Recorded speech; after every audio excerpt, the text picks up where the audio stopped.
Hey YouTube, Zombie here, and today I am bringing you a tutorial on how to use Source Filmmaker. So there's a lot of things that people who first open Source Filmmaker will wonder, like, how do I do this, how do I do that, how do I animate? Obviously, everybody who's going to open Source Filmmaker will expect that everything's going to be laid out and it's going to be really, really easy to animate. But that is not the case for Source Filmmaker. In fact, a lot of the stuff is very hidden, and you have to basically learn how to use the program and learn the layout and how it all works. So basically, this is the screen that will pop up when you first open Source Filmmaker. You'll get the regular Source Filmmaker screen, and you will also get this pop-up right here, which basically is create a new file, create a new map, basically new animation for whatever you want to do. For this example, I'm going to name this tutorial. And I'm going to set the frame rate to 60. I'd recommend setting it to 60 because that makes basically framework a lot easier for animating, in my personal experience. If you're making like wallpapers or such, I would recommend just setting it to 24 is usually fine. And then after that, you would want to click create. And then this will pop up, which basically tells you that there's no map loaded, and well, obviously you need to load a map. But it's not here. Like, obviously, right away, you don't know how this will all go. Like, you're looking, probably in file. You'll find it right here easy. But, like, you'll just be looking. Where in the world is map? Like, I see this. What in the world is this? We'll get into that later, by the way. Like, what? This is a lot more complicated than I thought it would be. Like, whoa. And that's what this tutorial's for. This tutorial is basically just to help you guys not be confused when you get into this for the first time. So basically, if you want to start, obviously, load a map. Though before you even consider loading a map, you see this blank space right here called Shot 1, don't worry about the name. You want to right click in this blank space, and then you want to click Enable Lighting, which will disable lighting. So basically, when you disable lighting, that's basically literally disabling all lighting. But there's this natural lighting that comes in the maps, and that's basically what it does. It just gives you that general lighting, and all future lights that you put down with enable lighting off is basically those lights are not going to have any effect. It'll only have that general light and nothing else. So that's why you want to turn it off. Then after you turn it off, you're going to click File, and then you're going to click Load Map, and load up any map that you want. I consider doing the Five Nights at Freddy's maps, because those are usually very open, and very good for animating, e.g. FNAF 2 Remake, SL Private Room. So I download the FNAF 2 Remake map. And I will link all these in the description so that you can follow along, just good maps that I would use for just learning how to animate in general. So to load map, you just double click this, and it will load your map for you. Now, depending on how good your computer is, it will take a while for it to load, and even on my computer it takes a while to load, so we'll just wait for that. And once it's done loading, you'll basically still have this black screen, and since this is the FNAF 2 map, this'll look like a black screen, like you'll be looking everywhere. Wait, where is the map? Where's the map? What is that? Like, what is this? And basically, essentially treat this as like a sandbox game. So you can move around with WASD. Remember that you can't move. And these four buttons, Q, W, E, and R, actually mess with these four settings, but you don't have to worry about those until you're actually modeling, which will come in a little bit. So basically, if you want to actually move around, you want to click. Oh, you can see my black mouse cursor. That's difficult to see in the black screen. Sorry, I'll move it over here, but you want to click, hold, and then you can just move around as per normal. And you can move everywhere, and it's pretty cool.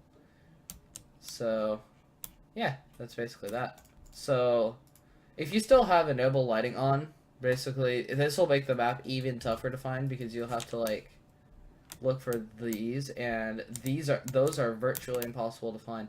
I mean, you can find some of these, like the arcade machines and everything and such, on enable lighting, but I would recommend having it off so that you can see all the walls and all the balloons and everything, and it makes the map so much easier to find.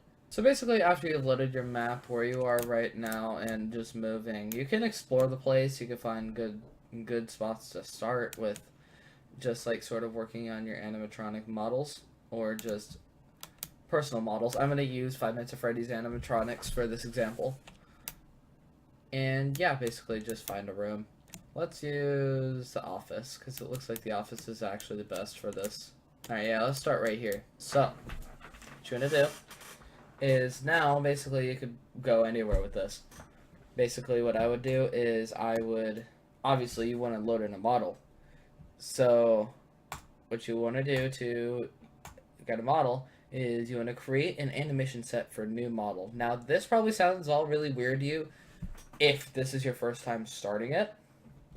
So you'll eventually get used to this lingo. It's just something to get used to. Like, this all sounded weird to me when I started, but you'll get used to it. So you want to create an animation set for new model, and you'll get all of these suggestions, these MDL files. So basically you'll get all these recommendations for MDL files, which are essentially just model files, MDL standing for model. And let's say we want like Scout right here from Team Fortress. We can drop him in and we can animate him as for normal. But we're not going to use Scout. We're going to use, because these are these I think are good models to use for animating. I'd stick with the Funtime animatronics for animating, mostly because the Funtime animatronics, their bones are usually really easy to move, and they make a lot more sense than the Team Fortress characters, in my opinion. This might not be yours, and you could do Scout or Heavy or anyone if you want to. But my just personal opinion is just stick with the Funtime animatronics for now, then you can branch out to those characters. So, because it's me, I drop a Funtime Foxy model because, well, I really like Funtime Foxy. But it doesn't end there. Like, once you drop it in, oh, I'm done. I have a model. Woo, let's get animating. Let's produce this big 4-minute long animation. No, that's not how it works. It's not going to be that easy. So what I would do is I'd position the camera, camera 1, not work camera. I'd position camera 1 wherever you would want your model to be in. So basically I'd say about right here looks good with the door right here and just the background. Then you want to go to work camera, which is another separate camera that won't be like in the actual film when you're done, because this is the camera that you'll be using for the posing. Or like, say you'll have everything, like I'll post a couple things like the Anyone Insanity, the Sisters, those things. You're going to be wanting to use camera 1 for basically the final product. But for actually working, you would want to use work camera. Which leads me into my next topic, which is, well, how do I want to actually get good at animating? Which is the question that literally everyone asks when they get Source Filmmaker, because when they think of Source Filmmaker, they think, oh, it's this pretty easy animation software that I can use, and it should be pretty easy to animate. Animating is not an easy task, I will say that right now. And it will take you a very, very, very long time to get used to it. Myself, has 35 hours of using this program, and I still have a ton of things that I do not know about this program. But I do know the fundamentals, and I do know the basics. That's why I'm giving you this tutorial set. You can sort of get to my level pretty easily. So the next thing you want to do after you drop in the animatronic, after you figured out camera 1 and work camera, is you want to add scale control. And if you want to make the animatronic different like I will, you want to click add override materials. And if you want to add scale control, that's in utilities right here. You want to hover over this, go to the bright, scroll down, and you'll have add scale control to models. And then after that, you want to click this little cross right here, and then click body cross, and then you'll get root transform scale. And this is very important, because normally you'll be locked on this, and with this you can still like add override materials and add scale control and everything, but you will not be able to move the animatronic, which is something that I was doing before. Basically, to mess with that, you would want to click motion editor right here next to the clip editor, which is right here for this, which is for a more advanced tutorial that I might be pushing out when I get more used to this, more advanced, that sort of thing. I'll probably push out a more advanced tutorial. So, yeah, basically you want to switch from clip editor to motion editor. This is going to be huge for editing. Graph editor will come with animating. And basically, I would go with learning motion editor to learning graph editor to learning this. Because this is probably the most complicated one, in my opinion. Motion editor, however, with motion editor, you can move around the animatronic, and you can move it around everywhere you want. So, yeah, you can literally do everything with motion editor. You can, like, say, turn it a little bit, any direction you want. And, yeah, basically motion editor is your friend. And you're going to be using motion editor a lot. So if you want to make a custom model like I have a custom model, you, with this root transform scale, which is very, very, very important for particular models, e.g. Mango, which is what I use. I use Mango's animatronics, which is very, very, very good for the fun times, and it looks really nice. Basically, the root transform scale will always, always be 0.1 whenever you drop in the animatronic for Mango, in which the animatronic will look tiny. Like, this is not at all proportional to the actual size of the animatronic. Like, the animatronic would be here and above, to give you an idea. So, basically, the root transform scale, double click on this, and you want to change this to however tall you want it to be. Like, if you want it to be and yeah, don't do 1. It'll make it literally a freaking giant. So, don't use 1 scale, unless it's a teeny tiny animatronic model. For this particular Mango Funtime Foxy model, I like having it at 0.21, or like 0.215. Not that. I normally like having it at around this size, because this size is actually decently proportional to the actual size of Funtime Foxy. This is about, I'd say this is about, like, I'm trying to make it 5'9", essentially, because I'm a Funtime Foxy nerd. Funtime Foxy is known to be 5'9", in the blueprint for her. So, well, that's just me. I'm a nerd. I'm sorry. But anyways, I'm getting sidetracked.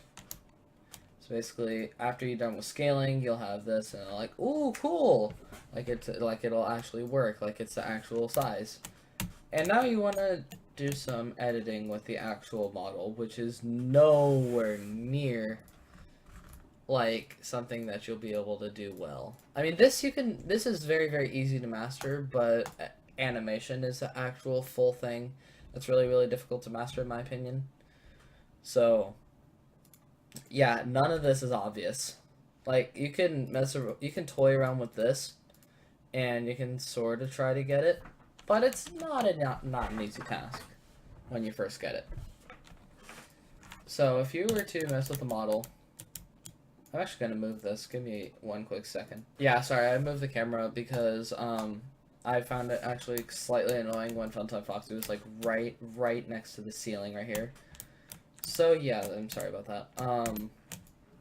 So moving the individual parts and posing. I would start with the arms, like animating these arms right here, because these arms right here are obviously not proportional, and you would want to get these aligned before you start anything. So I'm going to speed up this clip while I do this. I'll be back in a little bit when I'm done.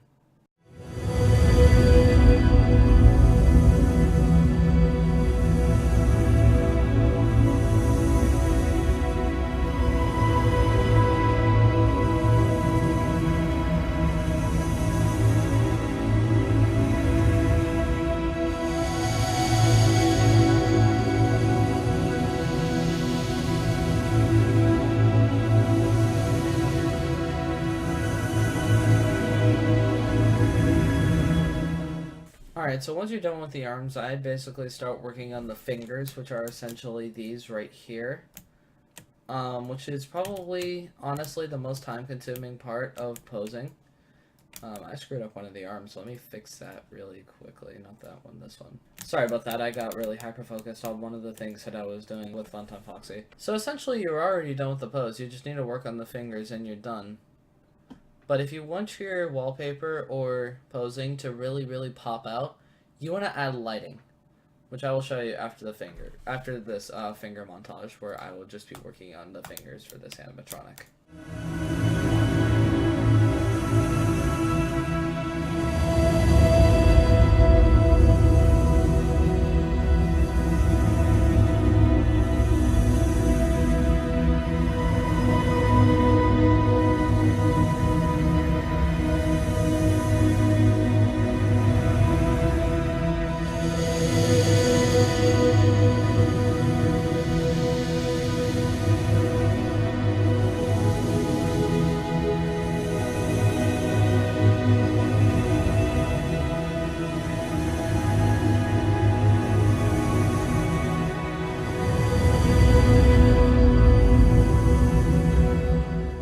Now I'd basically say this looks pretty good, right? Like, it looks nice.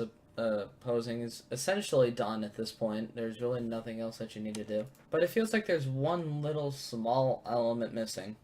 And it's one thing that I told you to get rid of earlier because you wouldn't need it until later. And you're probably guessing it right now. And if you got it right, props to you. It's the lighting. So you want to click Enable Lighting again, which I told you to disable earlier, and you're not going to need it until later. Basically, if you want to add lighting, you want to click as an animation set for new light. Gosh, that's pretty bright. So yeah, when you click new light, yeah, it's pretty bad. You want to tone down the intensity here, like I showed you with the whatchamacallit, the scale control. You double click it, and then you can mess with the number. It always starts off as 0.5. In this case, I'd turn it to 0.05. No, turn it to 0.01. There you go. So it's not like blinding your eyes. So basically, the light always spawns on camera 1, which is gonna be your posing stance right here. So you can move this light anywhere you want. You can move back, you can move forward, anywhere of the sort. So we are going to move this light back over here. Turn up the intensity a little bit.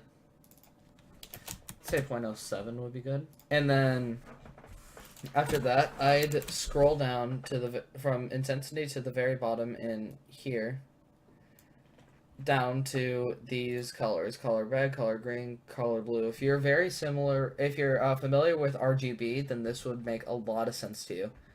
It always starts at 1, and if you turn this to 0, there's no red, so it turns to this sort of like cyanish color, which looks really nice. Flashbacks to night 3, by the way. Yeah, sorry about that. It's just something that came to my mind when I thought of this. Anyway, so basically this will turn it to a sort of cyanish. And then if you had no green, this would turn it to a pink, which would actually work really well for Funtime Foxy. And if you had no blue, then it would just turn to a yellow, which would be really good for like Lolbit or anybody like that. Color alpha, I'm not very sure what it does as of now. I don't know what the point of it is, but that's something I'll figure out later. That'll probably be in the advanced tutorial when I figure out what that actually does. So for now, because it fits Funtime Foxy, I'm going to get rid of the color green because it makes this pink. And I'm actually going to turn up the intensity even more to about 0.015, which would be really good for this. Now, the one small, teeny tiny detail that I think will make this look a lot nicer is if I change the eyes. As you can see right here, the eyes are just regular Funtime Foxy eyes and nothing too special. Now, what I'm going to do is I'm going to change these eyes from regular to this. Now, you may be wondering, how in the world did you do that? That was amazing. How did you do that? That was an edit or something. That was not an edit. That was literally actually a file that I can download for the Lolbit VTF model, which essentially comes with the Funtime Foxy model. That'll also be in the description for you guys for beginner models that I would use. And I use this for my custom model as well as the Lolbit model, which I will show you right now. And here you see that it is Lolbit. So basically, how did I do that? It has to do with the particular materials that you would need to use. I will go through this in detail right now. So we would want to get rid of this, get rid of this, this, this, and this. So basically, I'm going to turn this Funtime Foxy model into a Lulbit model, and then into my own custom model. So pay attention really closely. We are going to begin with Funtime Foxy Eye right here. And what we're going to do is we're going to want to copy this particular string, this particular VTF file, which I have another screen that you don't see. But if you go into the website in the description for the Lulbit model, it'll all be very, very clear how to do that. And it has its own guide so that you can follow that along. So basically what we want to do is we want to go here, go add attribute right here, go right, and we want to click string right here. Go here, and then we want to type in $base texture. And then you'll see that these eyes go purple and black, meaning that there is no texture for those eyes as of now, in which we'll paste in the Lulbit eyes, which is what this turns into right here. Now next up, we're going to do purplish, in which we're going to go over here, copy this, do the same thing as before. Go add attribute, go string, go here, and we want to, oopsie.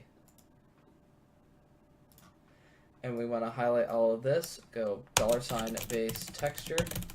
Here's how to spell that in case you're wondering. Which will change the eyebrows and the blush. And I'm not really sure what more, but that's all I know of now. We're going to copy this in. Those will turn into purple. Then next up is purple right here. We're going to do the same thing, add attribute, string, highlight this, go base texture.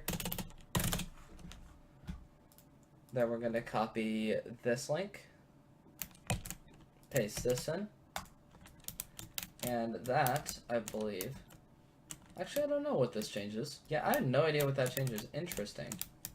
That's something I need to figure out. Anyway, so that'll change something on Funtime Foxy. I have no idea what. But anyway, so we're going to continue on with pink. This is going to be the hugest change, because if I go back, do you see how much pink there is on Funtime Foxy? There's some here, the ears, the hands, the tail part. There's a lot of pink. So you're about to notice a very, very huge difference. We're going to go add attribute, go string, and then we're going to highlight this, base texture. You see how much just went to no texture?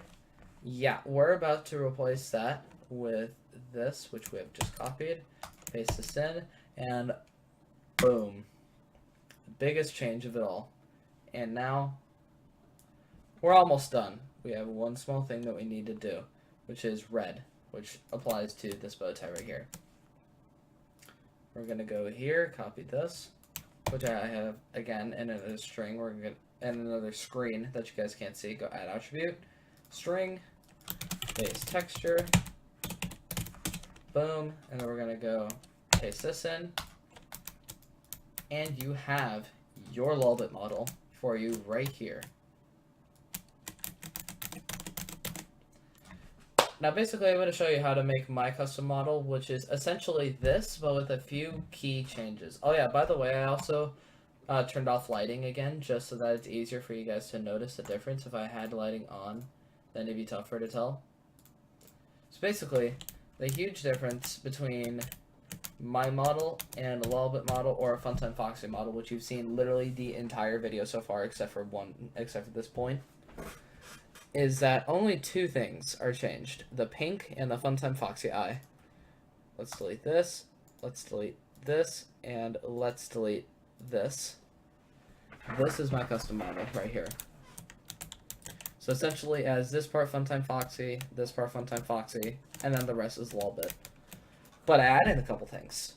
What I add in is this particular thing called, let's go add attribute, called color. Now, if you want to change color, you want to go $, And we want to go to add attribute, find color, and we're going to go $color, and the eyes will go completely black. That's fine. But to create my custom model, what I would do is I would, oopsie, hold on, I'm trying to find it. We would want to go over to about this colorish, turn it into a sort of hot pinkish, like this. And that is my eye color. And if you go to turn on lighting again, there you go. And it reflects on the lighting very, very well, so that's why I like doing this. Now you'll see in my wallpapers that I have lights on the eyes. That is to brighten up the eyes and basically make it more apparent that the light is on the eye, and it just pops out a lot more. I'll show you how to do that right now. So what you want to do is you want to create 2 more lights. Yes, it's going to get quite blinding for a little bit. Just tone down the intensity again to about, like, let's say that. And then you won't notice them. So now you want to highlight both light 2 and light 3. You want to move them both to over here. And if you have both of these highlighted, then they will both move to the same location as you would expect. So now we're going to tone up the intensity of these a little bit.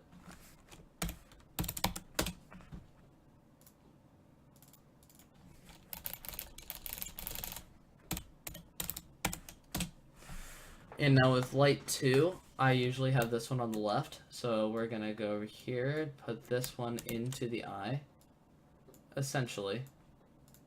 Turn it a little bit. And now we're going to go over here, and we're going to change this to where it doesn't have the green. So now it looks like the light is actually in the eye right here, as you can see.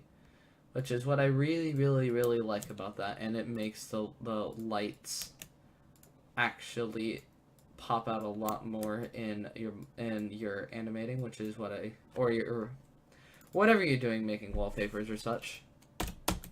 And it looks very, very nice to me. So that's basically what I do. Move this back a little bit to have it sort of on the snow here. And boom, you have your highlighted eyes, and that is basically my teeny tiny tutorial on how to use Source Filmmaker, basically how to pose, how to load in a map, basically the layout and what you would want to know pre-animating and just for posing and wallpapers, how to do lighting, basically just the beginner's pack of how to use Source Filmmaker.